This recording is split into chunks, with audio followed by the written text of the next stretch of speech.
Well, hello everyone. My name is Darren, and I'm one of the marketing coordinators with BCIT's School of Health Sciences. It is my pleasure to welcome you to this online information session for the Nuclear Medicine program. First, I just want to say how happy we are to see you all. Thank you for attending our presentation today.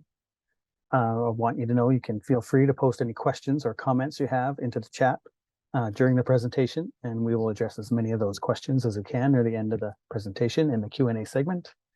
And just before we get started, the British Columbia Institute of Technology acknowledges that our campuses are located on the unceded traditional territories of the Coast Salish nations of Squamish, Tsleil-Waututh, and Musqueam.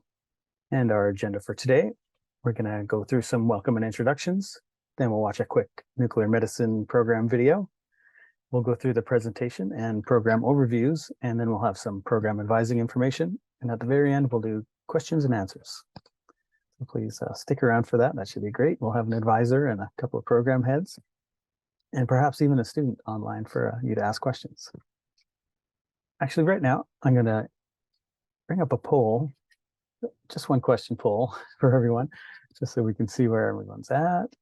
And the question is, what is nuclear medicine? Is it a new wave rock band, functional imaging using radioactive tracers, study of electrons and neutrons in the solar system, or a new imaging modality? All right, that is excellent. 100%, that's a pretty good crowd. I'm just going to hang off the answer, and when we get a program head online here, they can tell us if you were right or not. A functional imaging using radioactive tracers. Before I introduce Christy and Thomas, we're going to watch a quick video. I don't think of it as a job. I don't have to dread going to work in the morning. It's a wonderful feeling to get up and love what you do.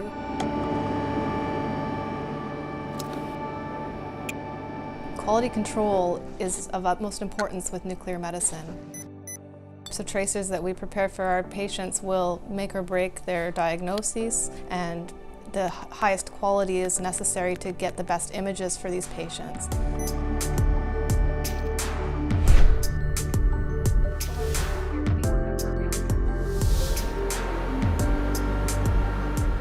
What I love about nuclear medicine is how it blends both science and people skills.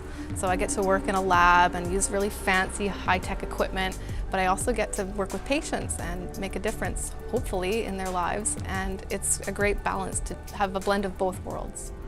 All right, everyone take a look at this heart model here. So the BCIT nuclear medicine program is the only nuclear medicine training program in British Columbia. Our students are taught through a combination of in-class learning, simulated lab activities, and hands-on clinical practice. The biggest advantage of students working in the clinical setting is that they are allowed to take the knowledge that they gained and apply it to real-life practice and develop competency in the skills that they need to do the profession. The instructors at BCIT, they know exactly what's expected of a graduate technologist, so I feel that they know exactly how to prepare us to be working in the field when we graduate.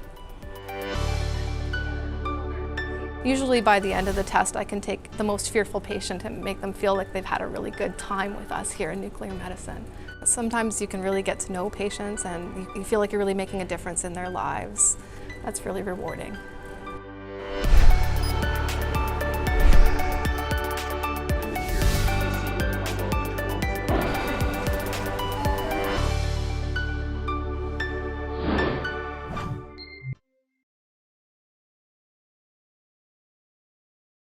But hopefully that video gave you a good feeling about what the program is about and the industry. And now I would like to introduce Christy Owen and Thomas Wong, the program heads for the nuclear medicine program.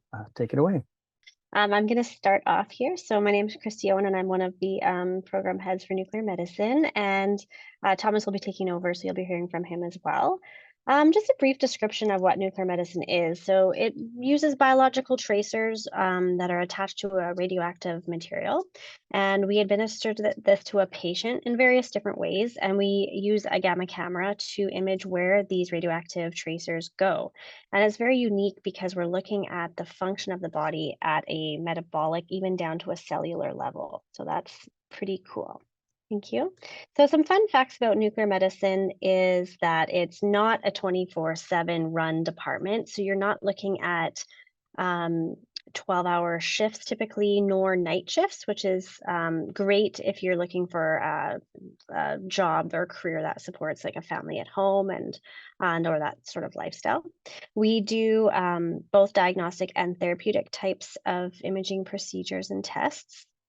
We also have a very high variety of sciences. So the physics behind the gamma camera systems and all the other type of equipment that we use is a big part of the curriculum here at BCIT, as well as the troubleshooting and problem solving that goes along with that. We also have the anatomy and physiology and pathophysiology of patients. So a lot of biology. A big part of our day is some part of the way we get our doses to administer to patients incorporates lab work. So we do some work in the lab as well as with patients, as well as with really high technologically advanced equipment. So there's a nice variety of different sciences depending on what your favorites are. That's always a good thing to have a bit of a variety. We do have direct patient care. So you will be, have the opportunity to make a difference to a patient's outcome potentially, or day, or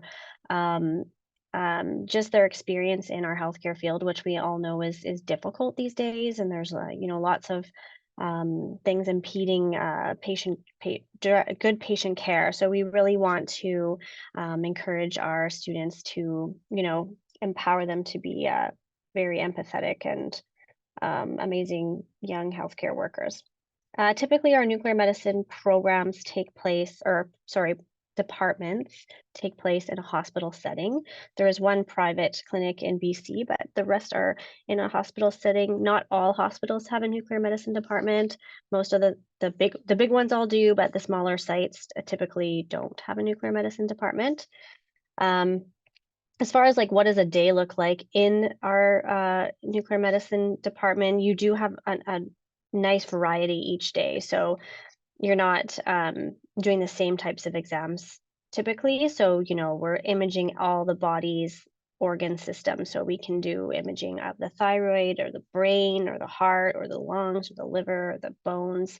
So the variety is pretty neat, and it does take, a lot of kind of understanding of how things interact together in the body to make sure that we are doing the best, choosing the best parameters for our patients and getting the best possible quality of images to hand into the radiologists. That's a big part of the reason why we're technologists and not technicians, is we're taught to be critically thinking about our decisions on a daily basis. Lastly, I'll just finish with the bit about the equipment. So we do use hybrid imaging cameras. So we do SPECT CT. There's also PET CT, up and coming, mostly research in BC, PET MR. So that's MRI. And you might wonder what the CT is, what the function of the CT is. And as you saw with the lovely skeleton, perfect timing for Halloween in the previous slide, sometimes when we're looking at some of the finer body parts, the CT does a really good job at anatomically localizing some of our abnormalities in our nuclear medicine images. So the two images kind of get fused together, and we're able to isolate irregularities in the patient's uptake with that. So we use it as an extra tool for us for various studies. So I will pass it over to Thomas to continue talking about the program itself. All right. Yeah. Thank you so much, Christy. So as Darren mentioned, my name is Thomas Wong. I'm one of the other program heads. So Christy and I share the role as program head for the nuclear medicine program. So learning at BCIT, it is very, we're very excited about kind of the space that we have. This is a picture of our current gamma camera at BCIT. It's a brand new SPECT CT scanner, and Christy just did a nice kind of summary of what SpecCT is in a very brief nutshell. But this scanner allows our students to use it for various types of clinical simulations and hands-on learning. In fact, all of our lab spaces in the Health Science Center at BCIT really emulate what students will see and use when they go out to their clinical visits and for the clinical practicum. So it really prepares them for applying those skills in real practice. So that's kind of what we really emphasize at BCIT. So now maybe I'll just kind of share a little bit about the program itself. So if you advance to the next slide, to really kind of talk about kind of a little overview of the program. The program is a 24-month program, continuous. We accept 16 students every year. So it's a cohort-based model where it's 16 students that you study with and kind of go through the program together with as a group. In terms of the program split into 2 years, year one, the first year primarily is BCIT courses. So this is where you're learning a lot of the theory, the foundational knowledge that's necessary to kind of practice in the clinical setting. And where you get to really enter clinical is in that first summer. So in the summer term, so you spend fall and the winter term at BCIT, and then that first summer, you go out to clinical and you spend 12 weeks there, and you're working your typical full day shifts and in the hospitals, really getting a good taste of what it feels like to be a technologist and being supported while you're kind of learning those skills. In the second year of the program, we're unique in the sense that we have a alternating schedule. So we really pride ourselves and emphasize the incorporation of clinical and kind of theory learning in one. So we do alternating clinical and academic weeks where you spend 2 weeks at BCIT and then 2 weeks at clinical, and you alternate on a 2-week basis. And it really allows you to kind of apply that knowledge out in the real life setting right away versus having to wait some programs may have to wait till the very end before you go to clinical. We have it kind of well integrated into the program. Then you finish off the program in the second summer and spend another good chunk of time, so another 14 weeks out in clinical before you graduate and write a certification exam. So let's move on to the next slide. Just to go into the clinical practicum a bit more. So on average, we have about 40 weeks of clinical experience. And again, these are 35 hours per week. So they're full-time clinical days that you spend out in the hospitals. Our clinical sites we have a variety of clinical sites in the Lower Mainland, on Vancouver Island, as well as recently we added BC interior sites as accredited sites for clinical practicums. We do have some additional sites in other kind of smaller communities in BC where practicums are allowed to happen, and typically those weeks are you can't spend full time up in those smaller sites. So we typically allow up to 4 weeks in some of those smaller sites, just to allow students to have some exposure to some of those other communities. In the program, each student will spend we'll primarily work at 4 different clinical sites in each of the clinical terms that we have, as well as rotating through BC Children's and BC Cancer the pet clinic. So I think I'll throw it back over to Christy now, and she's going to talk about some of the job opportunities and career outlook of this program. Thank you, Thomas. Okay, so it would be mild to say that the career outlooks are amazing. Honestly, you guys, anyone who's graduating from this program is getting snapped up with a job right away. We've had 100% hire rate for the last 2 years, and we're forecasting the same for the unforeseeable future, just due to COVID shortages and everything, in addition to the growth in general of nuclear medicine. So it's a great career to get into right now. I think starting wages are around $52,000 a year, and I was just trying to see if that had changed. I know they renegotiated the Health Science Association union contract, so that actually might be a little bit lower than what it is currently. So apologies for that. But the job opportunities are great as a technologist. So you graduate from BCIT and you write a certification exam from our national association, and the name of that association is Canadian Association of Medical Radiation Technologists. So you write an exam and then you get a designation. So you're called a a registered technologist in nuclear medicine, RTNM. And once that happens, you can work anywhere across Canada, basically. So you can be hired as a technologist in the hospital. That's typical for, in BC. And you can start off as a casual, or you can get hired into a permanent role, depending on timing, luck, which sites you get hired at, various other factors, location, and that sort of thing. I know up north right now, they're offering signing bonuses and moving expenses. So a $10,000 signing bonus, $3,000 moving expense fee. There's nothing like that in the Lower Mainland right now, but I know Northern Health is really trying to get some more staff up there. There's lots of permanent jobs as well, kind of outside of the Lower Mainland. And as far as casual jobs, there's pros and cons to being casual. And if you don't know what that means that you get hired and you don't have a permanent job, but you can typically work close to full time, but you have a little bit, it's a little bit different because you don't have, you're not on the benefits plan. So typically you get paid out for your benefits, or you can opt in and pay extra. So you get about an extra 12 or 13% on the top of your paycheck. You get paid out for vacation. Having said that, a lot of people like that because they get to choose their own schedule. So they'll just say, I'm not available that day, versus trying to kind of bid for vacation with other people. So there's pros and cons to both types of positions, and there's plentiful positions available for sure. And it's pretty unique that once you graduate from BCIT, you get to, the opportunity, you can work all across Canada, which it's quite nice. Now, as far as growth from a technologist position, there's a lot of opportunities there as well. So I can get Darren to switch to the next slide. So these are just random, a list of some of the jobs that our graduates have gone into, and depends often on their background. So for example, radiochemist, this would be somebody who came in with maybe some chemistry background typically, but we have lots of graduates who have gone on to become radiation safety officers, clinical application specialists, and salespersons for equipment, working for vendors, that sort of thing, medical imaging directors. So that's more of a leadership position. Usually kind of start off as like a student supervisor, and then you're a supervisor, and then you move into management and directors type of positions.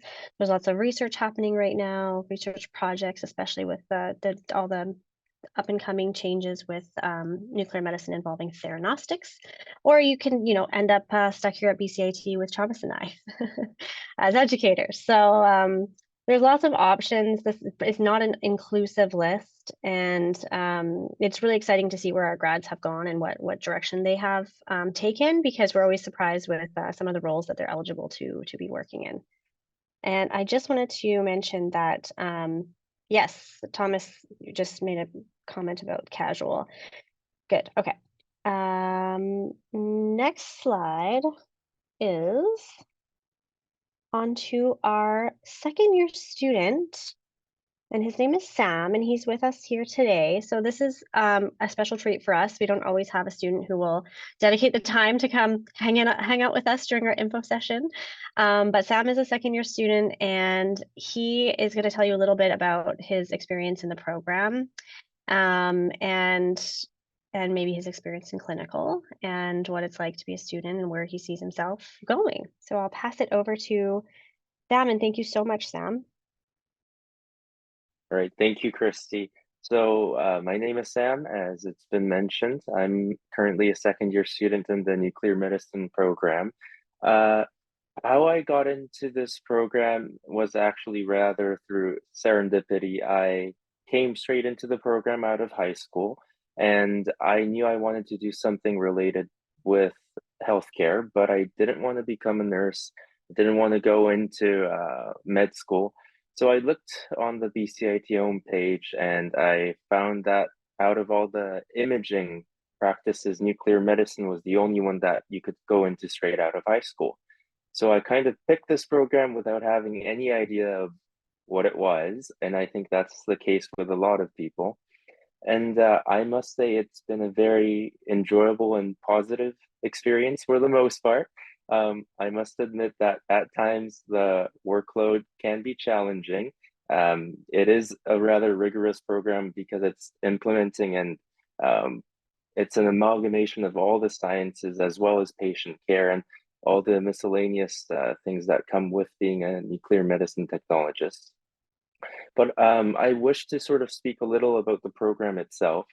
It's as someone who came straight out of high school, this program was actually very helpful because the setting is kind of similar to high school just because of the class sizes. It's 16 people. You get pretty close to everyone in the class. And because there's the number of students are controlled, you get a lot of more time and attention from the instructors. And that's actually something else I wanted to bring up. The instructors have all been fabulous. And I don't mean that just in the way that they teach, but also just in the way they manage their class and they care for their students. For example, Thomas and Christy, they're the program heads, but I could always email them whenever I need help. They've always been able to make time for me if I was sick, if I had any concerns or worries. And in that sense, I was very pleasantly surprised to feel that sort of inclusivity within the program. As well, it's been mentioned already, but the clinical aspect of the program has been very helpful. Like I said, I came into this program not knowing a thing about what nuclear medicine was. And I must admit that even after first year, I knew a little bit, but I still had no way of visualizing what it was that I would actually do after graduation. And I've spent the summer out in clinical, and right now I'm actually on my 2-week clinical rotation out of school. And it's been very helpful because you get to not just apply the concepts you learn in school, you actually learn stuff that you never would learn in school either. And you really get to appreciate what sort of work you will be doing out of school. And something else I wanted to mention was I never was a people person, but even to a person such as myself, the patient care aspect. Some days you're very tired, you're kind of looking at the clock, counting down the time, ready to go home. But then there's that one patient who's very thankful, very appreciative of what you've done. And that sort of experiences just make the whole work very positive. And it's actually surprisingly been one of my favorite things about this program and about this occupation so far. And as with respect to what I'd like to do, of course, I'd like to graduate, hopefully, if I will somehow survive the rest of the program. I've had a very pleasant experience working at Lionsgate Hospital, actually. That was where I was in the summer. So my goal is to go back, hopefully get hired there as a casual.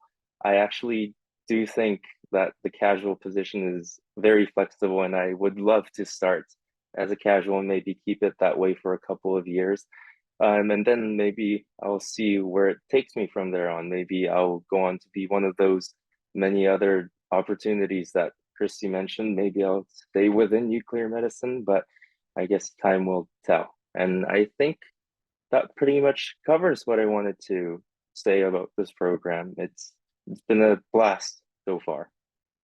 Thanks so much, Sam. That was awesome. And I think, are you okay with sticking around a little bit to see if anyone has any questions for you? Awesome. Thank you so much. And I love the points you touched on. So I'm going to pass it over to Thomas to start talking about a little bit about the admissions stuff, details. Awesome. Yeah. Thank you so much, Christy, and thank you for sharing, Sam. That was great. And we didn't pay Sam to say that, so I just wanted to preface that. So if we captured your attention about and you're interested in applying, I wanted to kind of share a little bit of overview of the application and admission process of our program, and kind of share kind of dates and key dates and things to kind of be aware of. So if we advance to the next slide, Darren. So Our program, we have one intake every year, and that intake starts every September. So the start date of the program is September. So the next start date is September 2024. And the application period actually just opened. So it opened on October 1st. So it's been open almost a month now. That will be for the September 2024 intake. And as we mentioned, it is a continuous 24-month program, and you graduate with a diploma. So what does the application steps look like? On the next slide, you'll see kind of a bit of an overview of a snapshot of what it entails. So I would say the first step to do is to visit our website and take a look at our program's entrance requirements. And again, the application dates, like I said, it opened October 1st. We don't have an application closing date. I'll talk a little bit about that in terms of why that is. So once you look at the entrance requirements, and Darren just shared in the chat the link to the website as well. You take a look to see if you meet the entrance requirements in terms of course related, which we'll talk about in the next slide. But once you look at the entrance requirements, we want you to review it, see if you fit the description.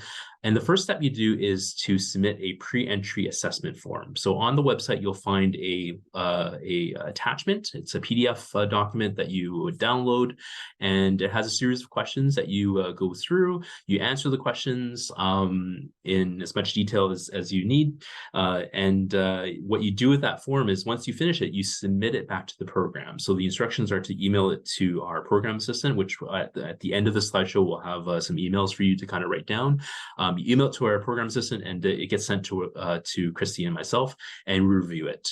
And once we review it, we see kind of if you're a good fit for kind of profession, and evaluate that form. The program assistant will send it back to you, and that gives you the kind of green light to apply to the program. So when it comes to applying to the program, that's where you would have to gather all your documents along with converting them to PDFs and kind of submitting them online. So that's kind of a snapshot of what it looks like. I know it's a lot of information. It is detailed quite well on our website, but I thought I'd kind of give you that kind of little bit of an idea of like what that might entail. So on the next slide, I'll talk about some of the specific requirements. So step one, as I mentioned, is submitting that pre-entry form and having that sent to the program for assessment. And then step two is really verifying that you do have all of the entrance requirements and transcripts to kind of support them. So as Sam mentioned in his share in the information he shared, it is a program that you can apply right out of high school. So we have English 12, Pre-Calc 12, Anatomy, Physiology or Bio 12, Chemistry 12, Physics 11. Those are all kind of the high school courses that's required to get into the program. There is also some acknowledgement forms that you do need to kind of sign off on, and that's an additional form that you have to submit. And yeah, so that's step two is submitting those documents to kind of support those entrance requirements. In terms of our preferences for ideal applicants, preference is given to applicants who have completed these entrance requirements within the last 5 years. Post-secondary education is always an asset just to kind of have that familiarity, but it's not a requirement. It is, again, you can get into the program as right out of high school. Demonstrating good grades in previous education, whether that be post-secondary or high school, demonstrating a keen interest in the field, as well as having some relevant volunteer work experience. Those are also kind of key assets to kind of improve your application. So that kind of gives you an idea of kind of the process, or at least kind of a snapshot of the process, along with kind of the specific requirements of our program.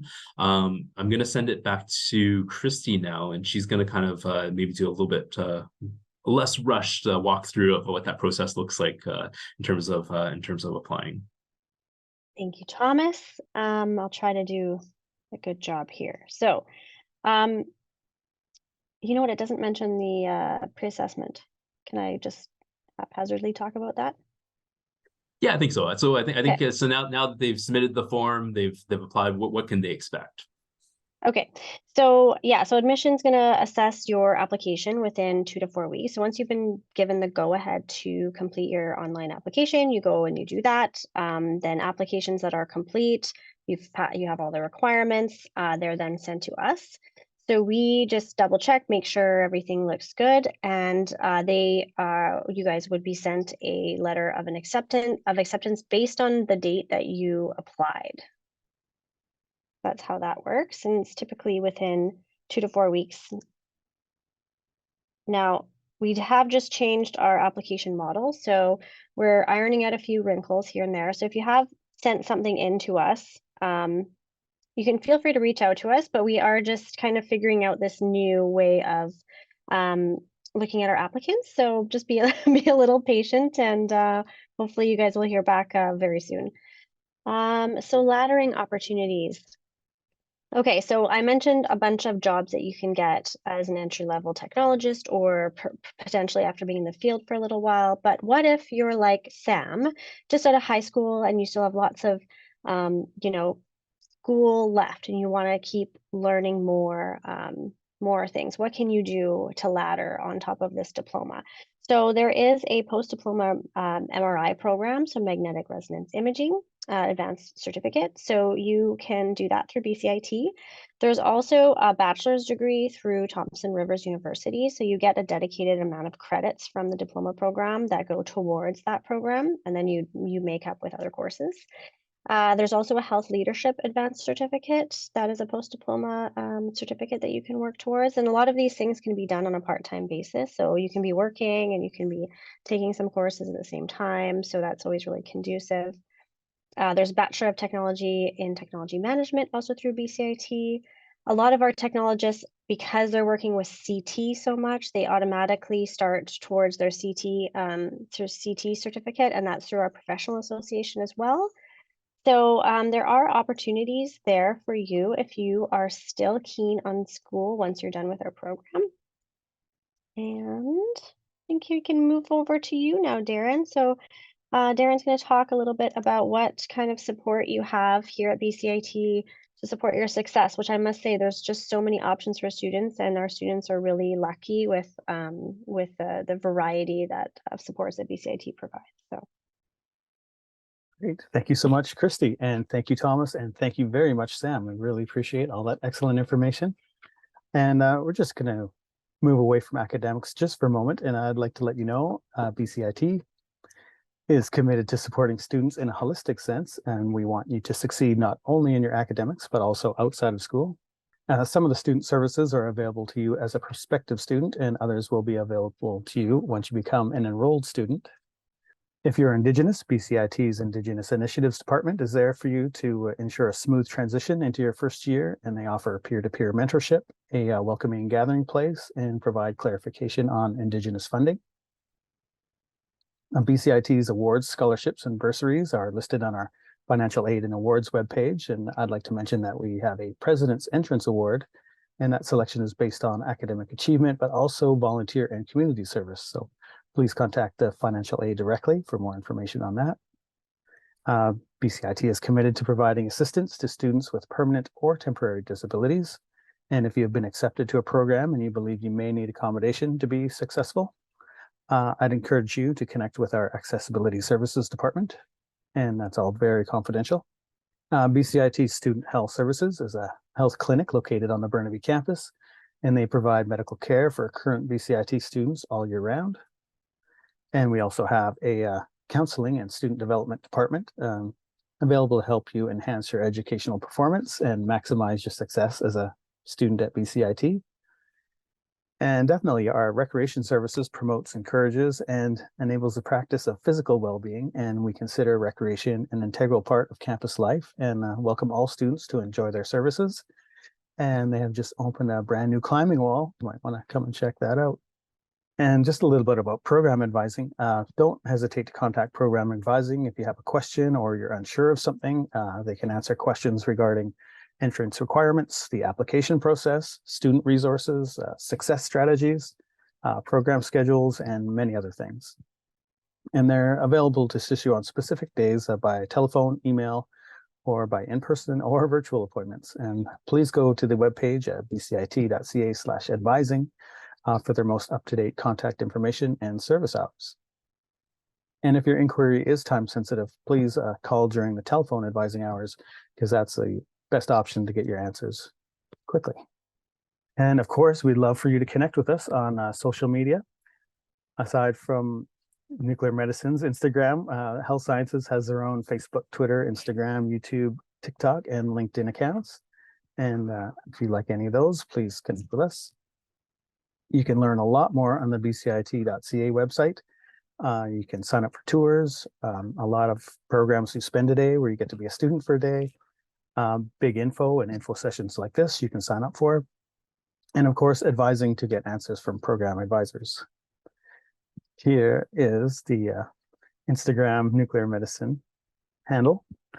So thank you for including that. That's excellent.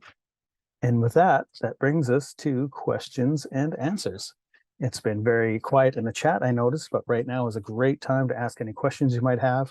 It was a great question regarding the CMRT competency profile. So as Christy mentioned during the presentation, there is a certification exam that you need to write after you graduate from this program in order to kind of practice in Canada.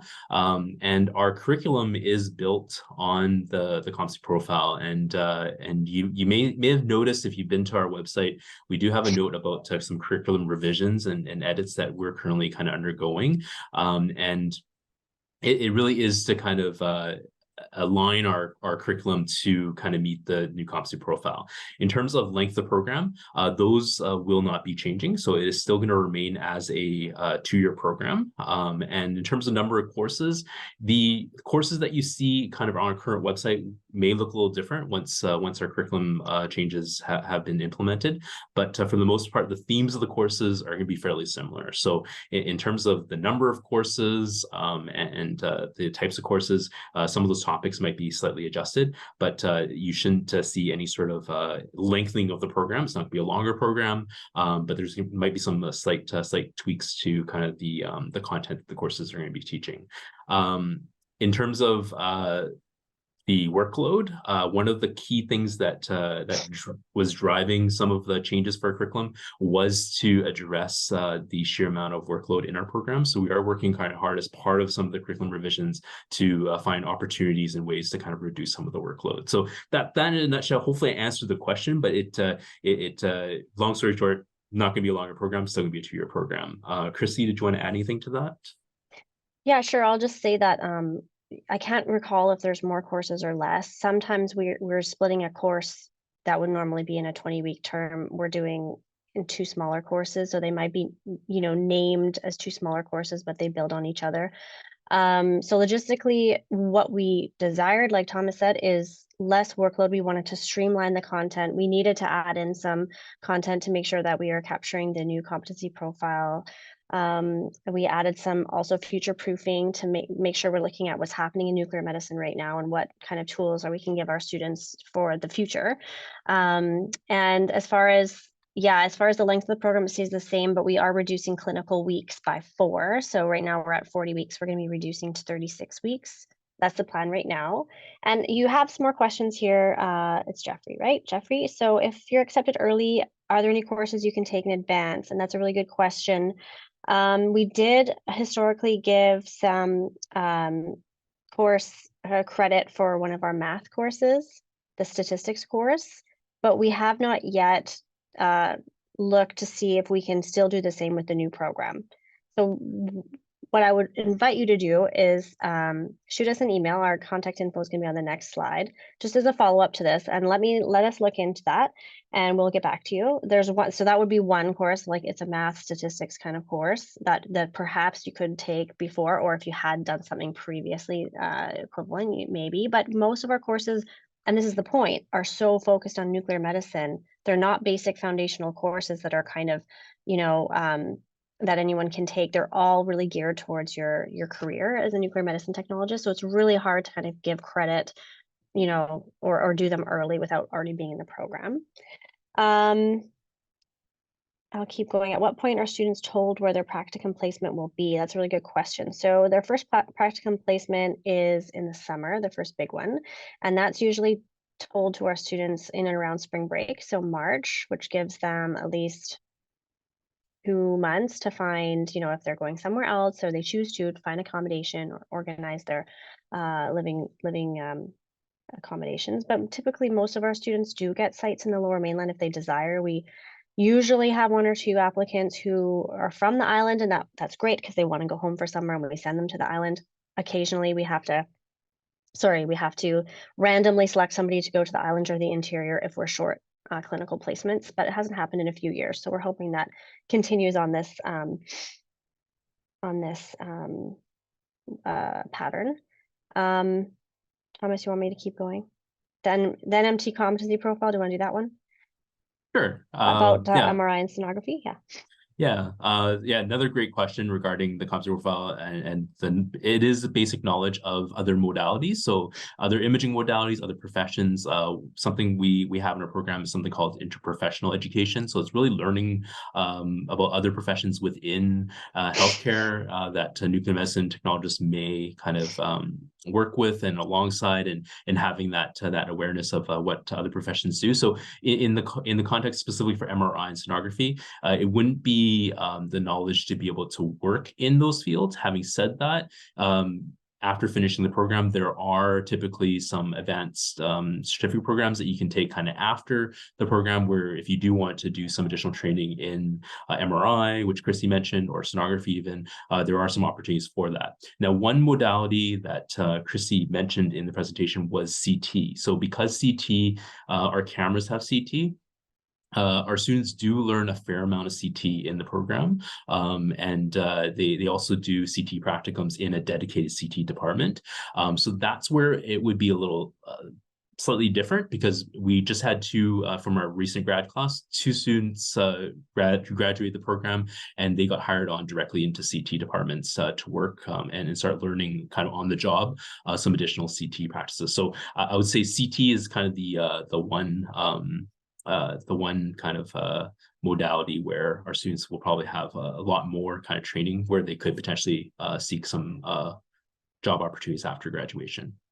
Continuing on to some of the other questions, and I see Maninder, you're kind of answering some of the kind of course-related questions, so thank you for that.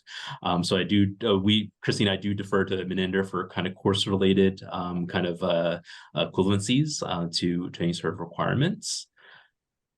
Thomas, do you mind if I answer this last one maybe verbally? Can you hear absolutely. me okay, everyone? Okay, great. Because tech entry, there was a question if technology entry can be used to fulfill entrance requirements. And it can be, and it's a great program because it's a full-time upgrading program. So if you've been out of school for a while, it's a great preparatory program to get into an even more intensive full-time studies. Now, the thing with tech entry is in September, we only offer the grade 11 sciences. And in January, we offer the grade 11 and 12 sciences. But in order to take the grade 12 chemistry, for example, you would already have to be applying with grade 11 chemistry, and you can take physics 11, and then you would be taking the equivalent of English 12 and math 12. So you can fulfill those 4 requirements, but anatomy and physiology is not part of technology entry. So you would have to take that course separately to your studies at BCIT. So it's not too complicated, but slightly. So if you need any clarification, just check in with us at advising. Thank you. Okay, so one we missed, I think, was if student is assigned a clinical placement site outside the Lower Mainland and they do not live there, are they responsible for their accommodation? And the answer to that is unfortunately yes. We try to avoid it. Typically we send people to places where they have accommodation. Can't remember the last time that someone's had to go find short-term accommodation, but it's not to say that it's not a possibility. And it's not to say that it's not a good thing, right? Like, look at these jobs up in northern BC and the signing bonuses, and they're willing to work with us to help you guys find some low cost accommodation and really see another beautiful part of British Columbia where potentially you can have a nice pay there. So I think there's options around it, but it's definitely not something that BCIT covers in and itself. I will add to that, Christy, just a little bit, Yeah. is that, at BCIT, there are, and I think, Darren, you kind of touched on it, there are student financial aid kind of options that can support some of those kind of expenses to kind of offset that. But yeah, it has been a little bit of time since we've had to kind of place someone in a site out of town where they're not from, but there's always available with all the restrictions. The one thing I was able to do was through high school, there was this youth advisory committee that was happening at Lionsgate. So I went into that. It was for high school students, and I got to volunteer for the committee, doing events or selling products to fundraise money for the Lionsgate Hospital. So that was essentially, unfortunately, the only volunteer work I could find around that time. I will add, Sophia, that we really look for volunteer work that is healthcare related. That typically scores a little bit higher importance than other types of volunteer work. So if you've done anything that's related to healthcare, patient care, that's always a really good type of volunteer work to do for our program. Also, what kind of classes did you take in high school, and what were your grades like? High school seems so long ago. Let's see. I know that some of the required courses are only for grade 11, but I tried to just take all of them up to grade 12. So I took physics, I took A&P, I took chemistry all the way to grade 12. And then I just try to fill my year with as many academic courses as I can. And with grades, I think I really tried hard that final year. I think I ended with an average of 98. But Wow, I don't think that's required for this program. That was just, it worked out that year.